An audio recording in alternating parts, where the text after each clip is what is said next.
Such a beautiful gift to all be together.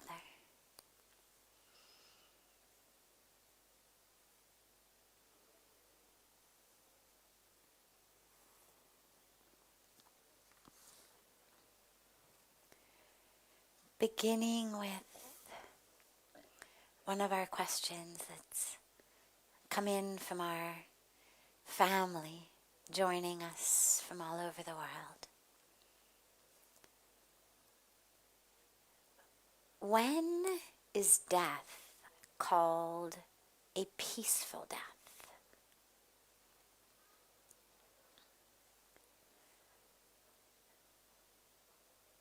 So it's an interesting phrase because death itself is peaceful once we have died. From everything that we've heard, I don't have any personal memory of having died before and what it was like after I died before I was born.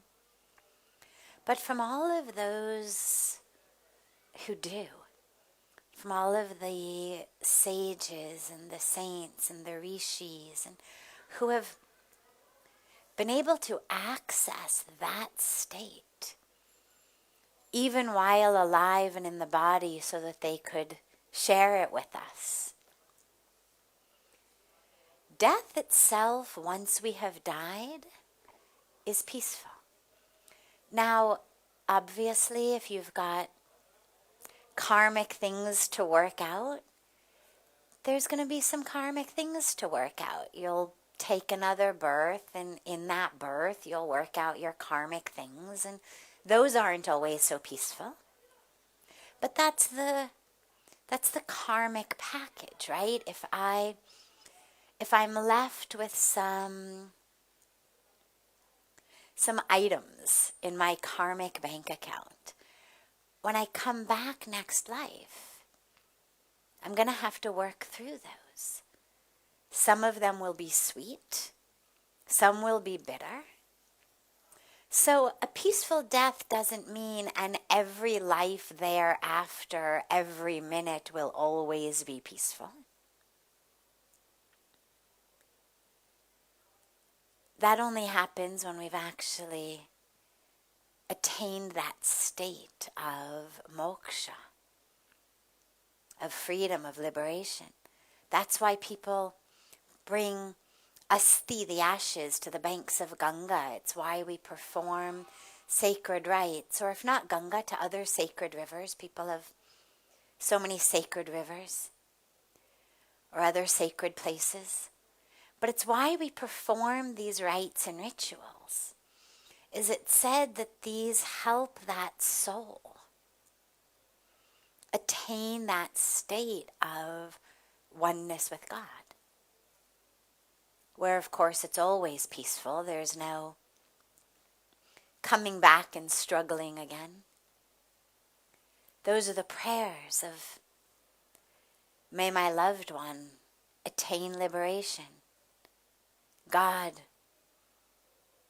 unko apni sharar mein rakho. Hold them in your lap, in your refuge. Make them be one with you. Why? Because then they won't have to come back and again go through this.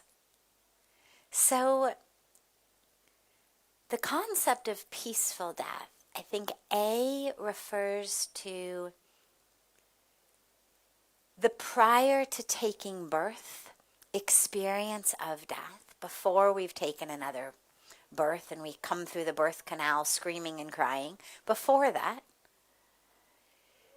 that state is peaceful.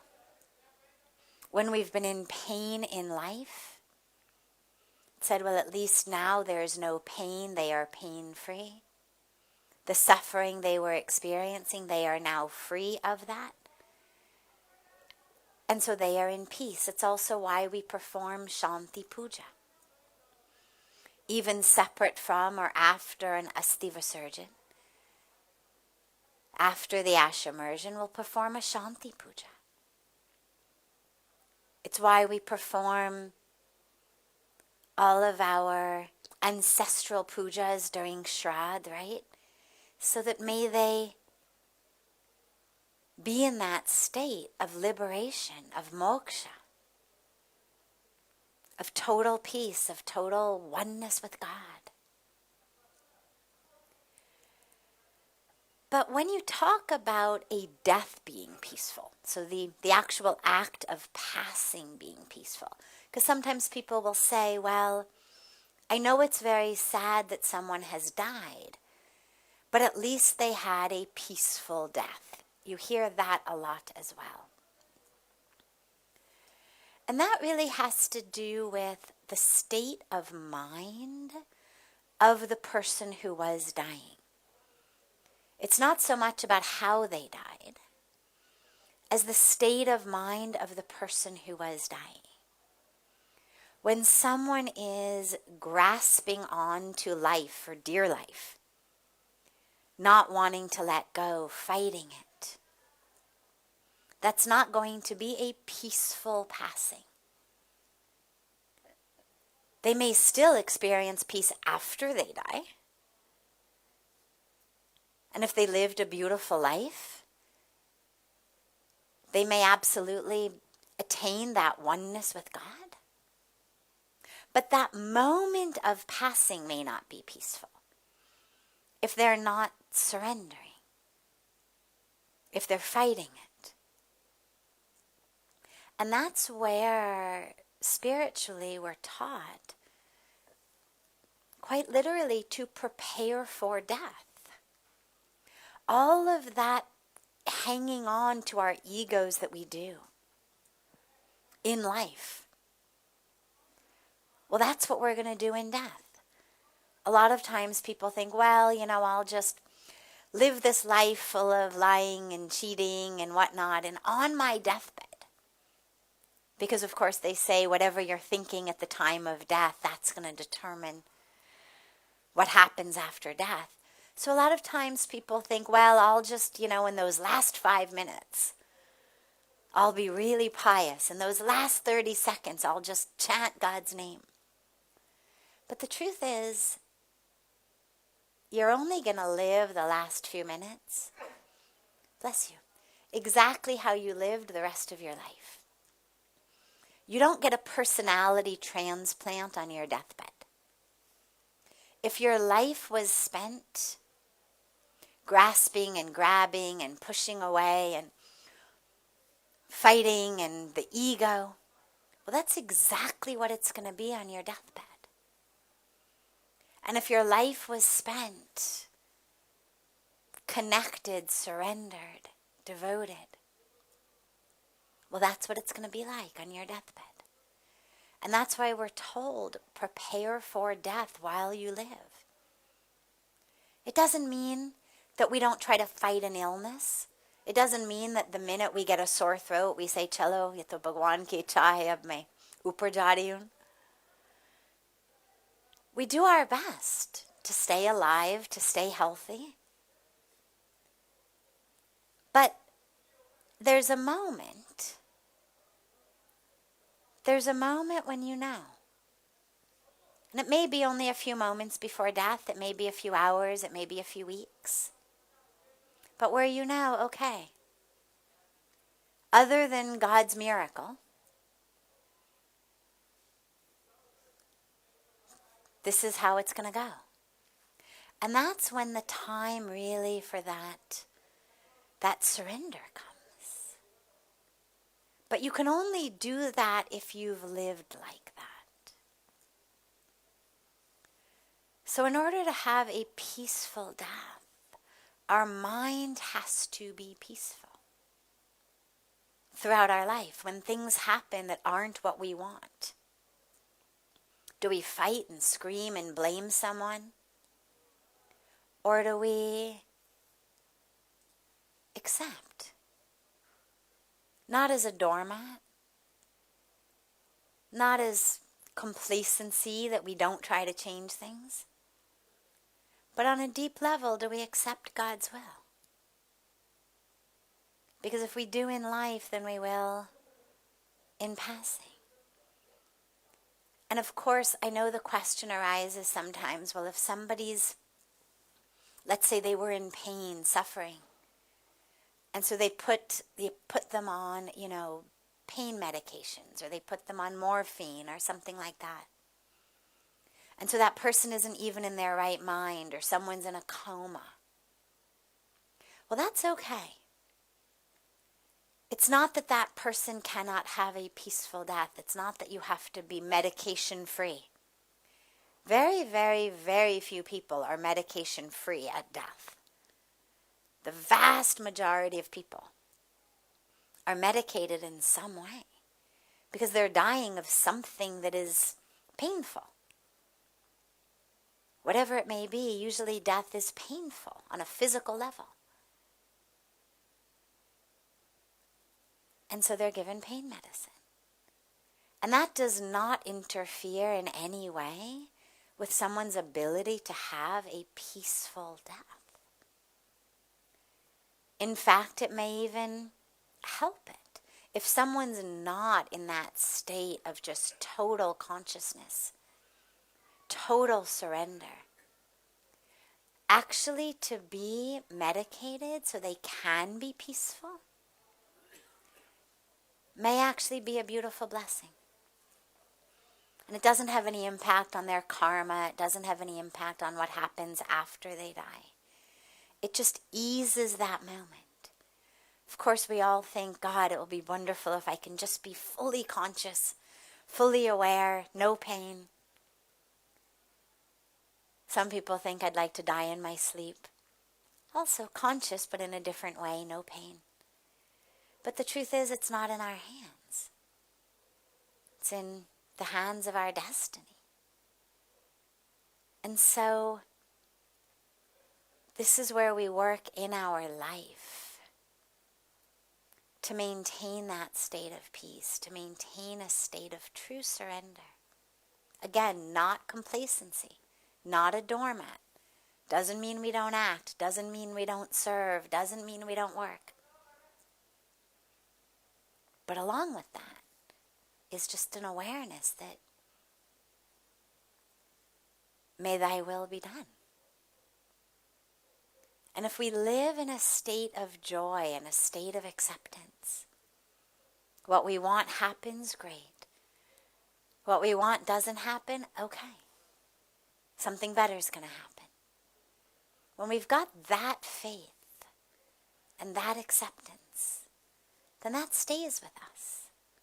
It stays with us into passing.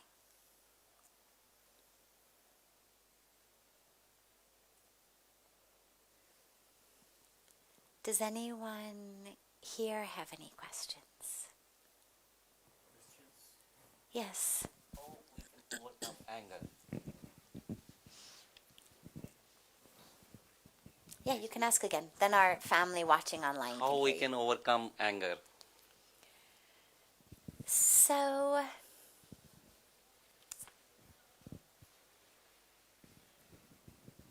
in order to overcome anger, you've got to address two parts.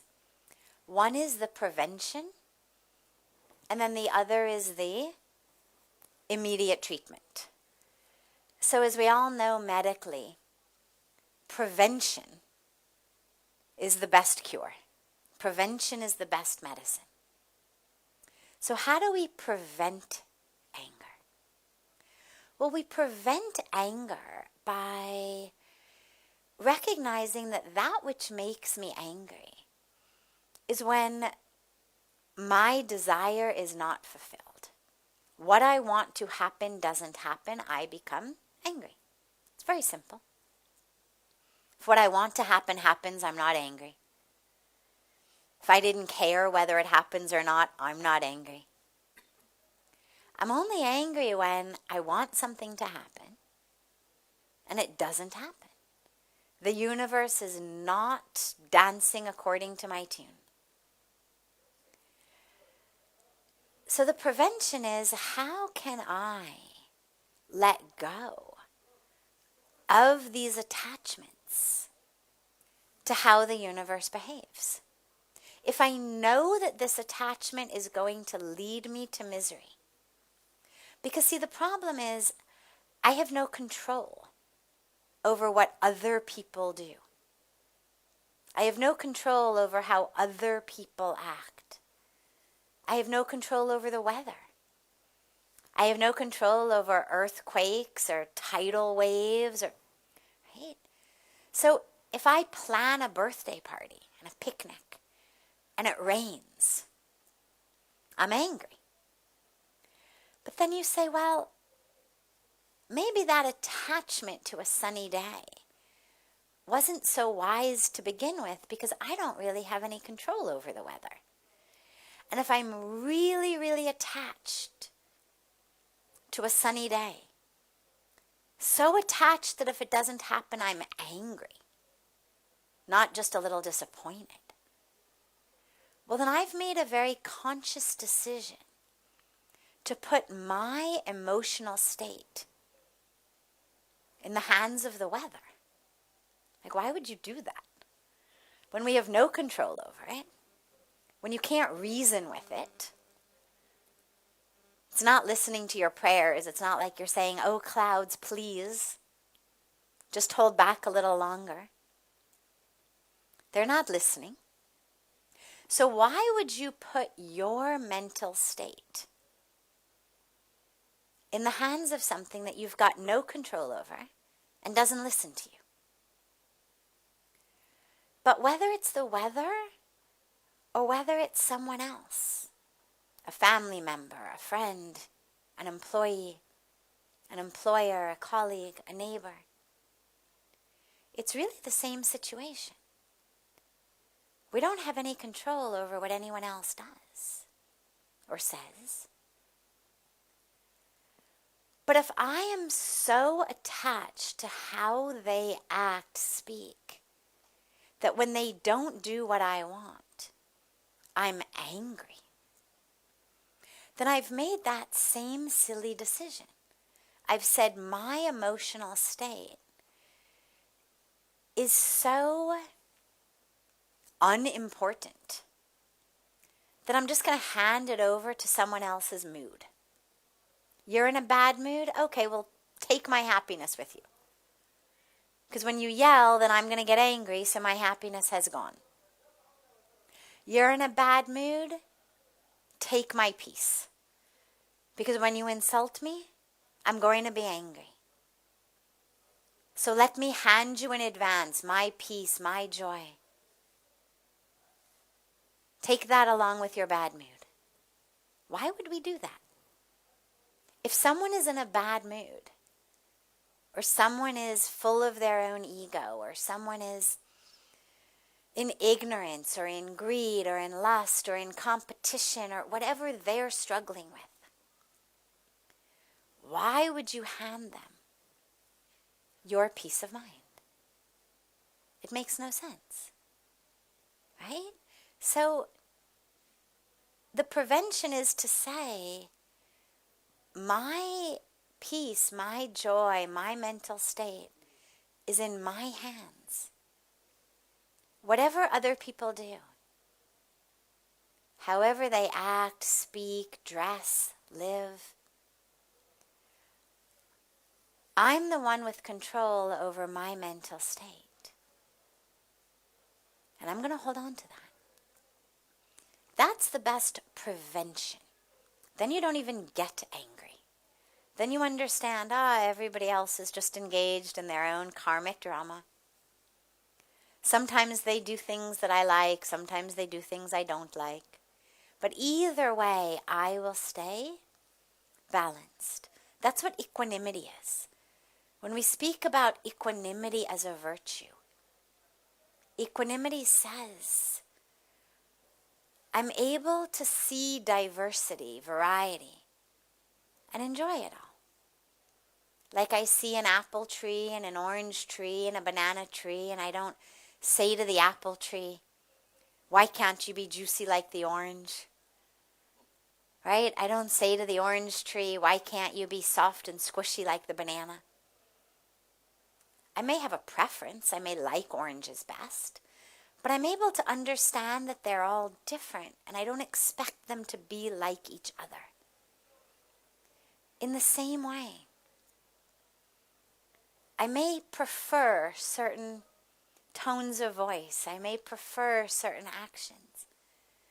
But I'm not expecting everybody around me to be the same, or to be like I am, or to act like I want. I'm able to see and understand the diversity of people's personalities, of their moods. But the second piece is the treatment.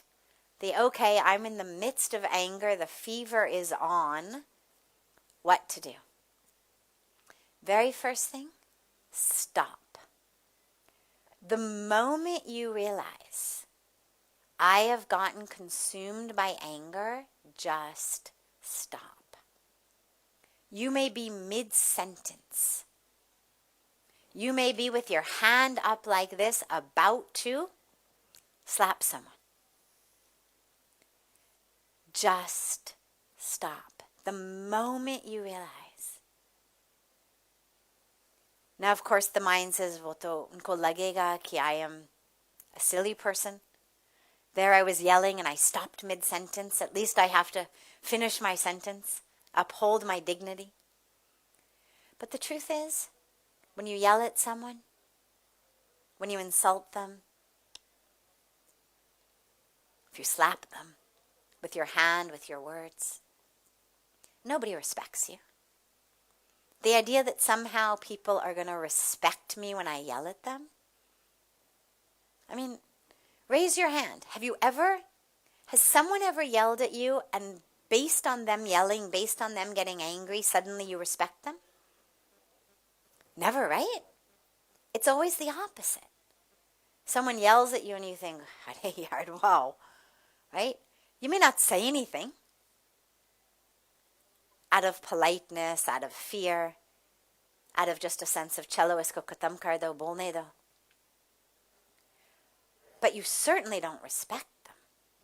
So the idea that somehow I have to finish yelling so that I don't lose their respect is actually opposite. Can you imagine that somebody was yelling at you, and in the middle of yelling at you, they stopped, and they said, "I'm sorry for losing my temper. I need a few minutes alone. I'm going to go take a walk." Would you respect them more or less? Right? Would anybody here respect them less? Of course not, right? You'd think, wow, kya insight, right? Beautiful. Really beautiful. So the moment you realize it, just stop. Mid-sentence, mid-word, just stop. Close your eyes. Some people say count to 10. I find that 10 is not long enough. I can stay angry for 10 counts. I'd say count to 30, 40, at least. And slowly. And breathe. With each count, take a breath. And what you will find is, you may still be unhappy about what happened. It doesn't mean that suddenly you're going to say, oh, whatever that person did was great. But you're no longer going to have lost yourself. Now you will be able to respond to the moment with clarity, with coherence, in a way that actually means something, in a way that may actually be able to change things for the future. And you won't have lost yourself. So prevention and treatment, both. But prevention as much as you can. Beautiful. Does anyone else have a question? Yes.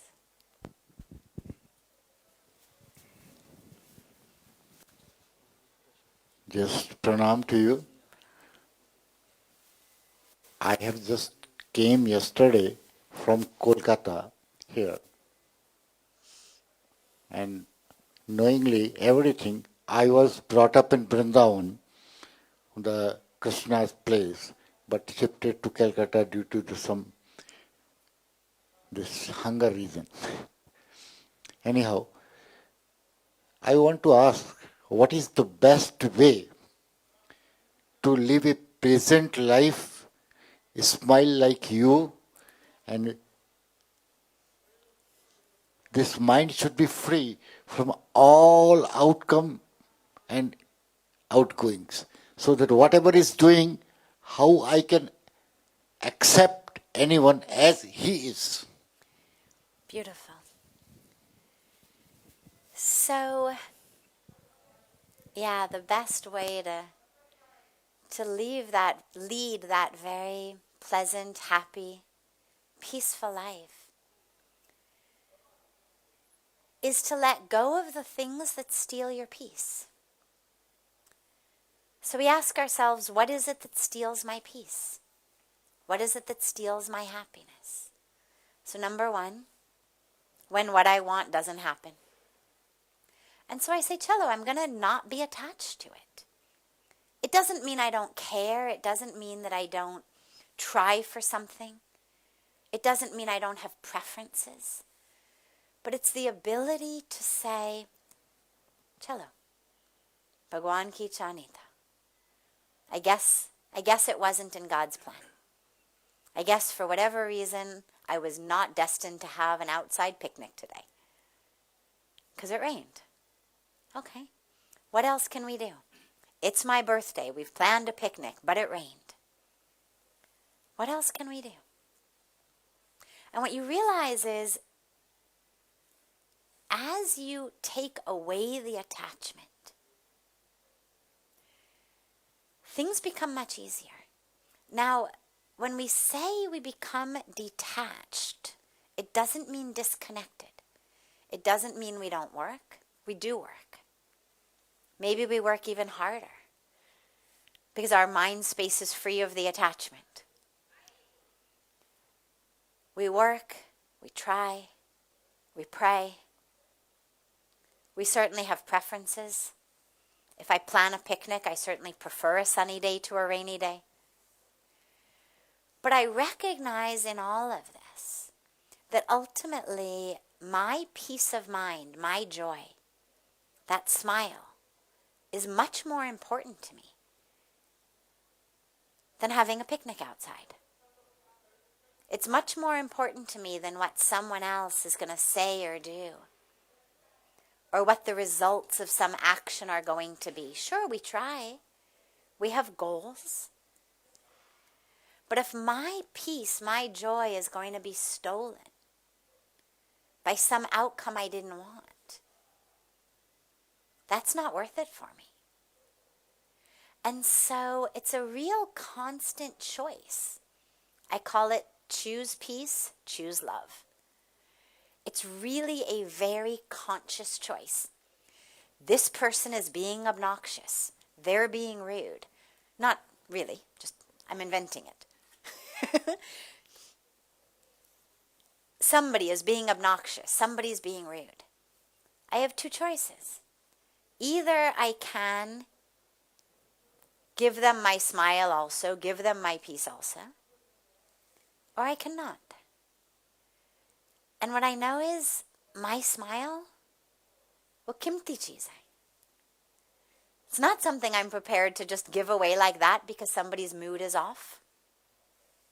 Somebody's mood is off, okay, it's bad enough already for them. Why should I also give my peace along with it? And so it's a very, very conscious and constant decision in every moment. Something happens and inside you go, ugh. Right? Whether somebody says something or something you're trying, it's not working. And inside you just go, ugh. And then there's that in me, that quick click in moment. Choose peace. Choose love. And I've been doing it for so long that it's quite quick. In the beginning it wasn't so quick, but slowly, slowly you develop a habit. Whenever that happens in the moment, it's just, okay. And I exhale and everything softens and it's like, cello, okay. So here we are. This is that person's drama of the moment. Okay. I can pray for them. I can send them love from my heart. But I am not going to offer up my happiness or my peace on the altar of their bad mood. It's not worth it. And in the same way with things in the world. Things happen, right? I mean, look at COVID. Everybody's lost something, someone, something. We've all lost something in COVID. And we keep losing things. We lost things long before COVID. We'll lose things long after COVID. But it's a very present example in the moment. Nobody wanted this to happen. This was not on anybody's agenda. Wish list for 2020 or wish list for 2021 or now wish list for 2022. But here it is. Just like so many things that were not on our wish list that show up. And the question becomes, okay, now that it's here, what do I do? How can I stay peaceful, joyful, loving in the midst of something that I don't really have any control over? Again, we do our best, we stay safe. But as far as my mind and a global pandemic, I can pray. But I'm not expecting that my particular mind is going to cause this global pandemic to end in the next hour. I would love it. I'd love the magic wand. But if it doesn't happen, I'm not going to lose my sleep or lose my ability to eat dinner. Because then there's no point. Then everything that happens in the world that isn't what I want, I lose my peace. So, excuse me. So, you choose. You choose peace. You choose love. Whatever happens, you've got that power. Puja Swamiji, my guru, always says, you've got the veto power. Right? That veto of power is yours. You can veto. Veto the anger. Veto the frustration. Veto all of that. Not by repressing it, not by denying it, not by pushing it down, but by simply choosing separately. I don't want it. I'm going to live in peace. I'm going to live in joy. And it doesn't mean there's not sadness. There's sadness. But there's a lot less anger. A lot less frustration.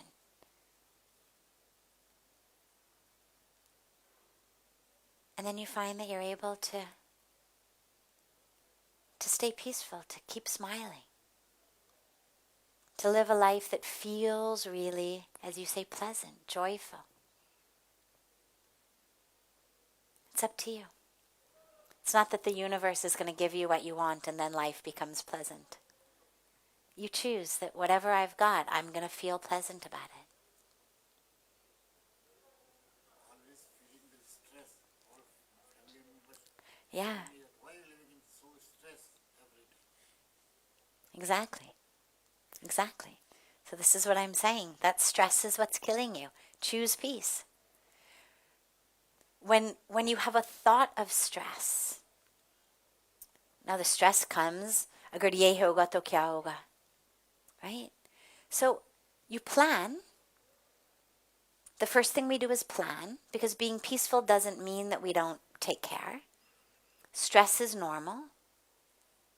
if someone gets sick, if we get fired from our job, if we lose our money, if the house burns down, what's going to happen?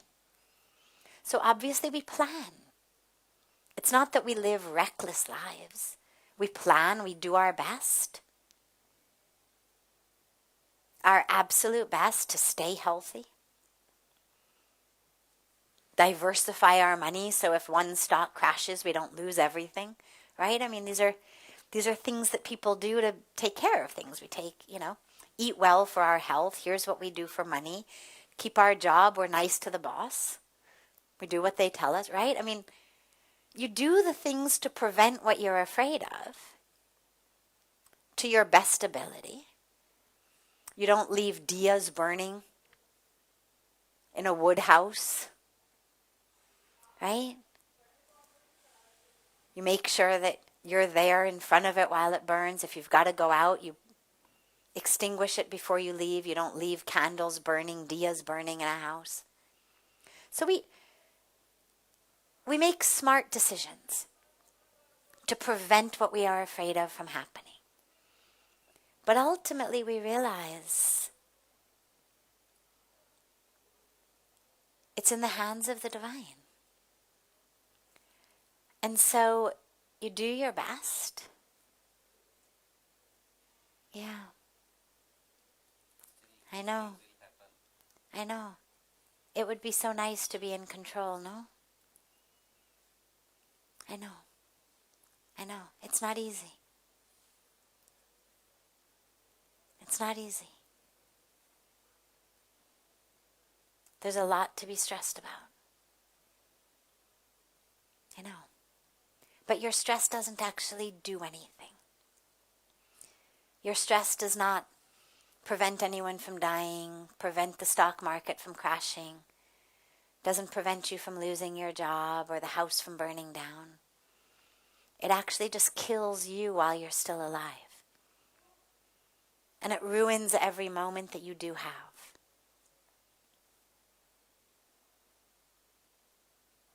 So do whatever you can to address the things that you're afraid of. Whatever it is that causes you the most stress, take action to prevent that.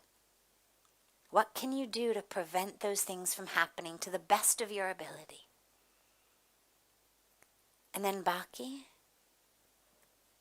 we leave it in God's hands. Because the truth is, after we've done our best, there's nothing else we can do anyway.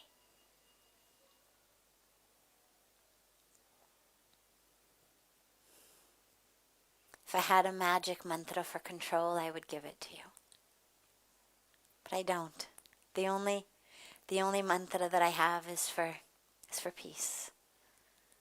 But not the magic wand for control. Yeah. Choose peace. Just choose it. When that stress arises, just choose the peace. You've got a choice in that moment. Take a lot of deep breaths. Chant a mantra. Pray. Listen to beautiful, beautiful music. Engage in seva. Do service, help others. Do something that's actively making the world a better place in that moment. It'll change your whole mental framework.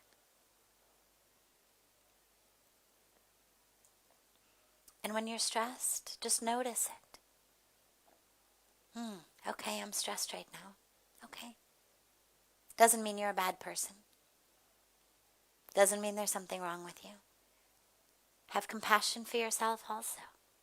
You're stressed because you care.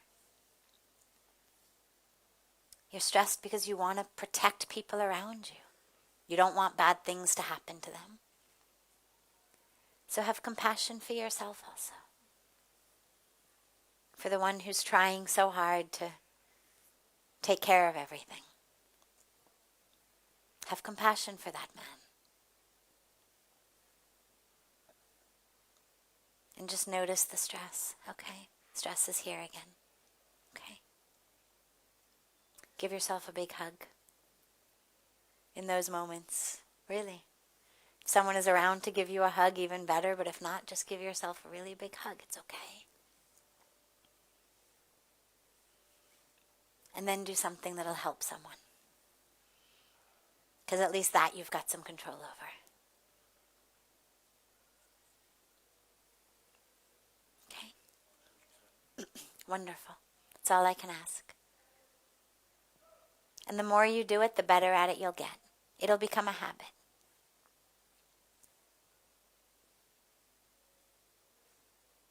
Beautiful.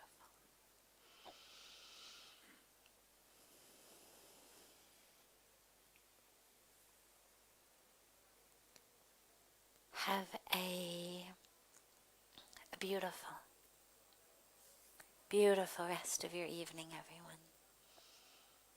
And a beautiful morning and day to our family from all over the world. And so much love to you all.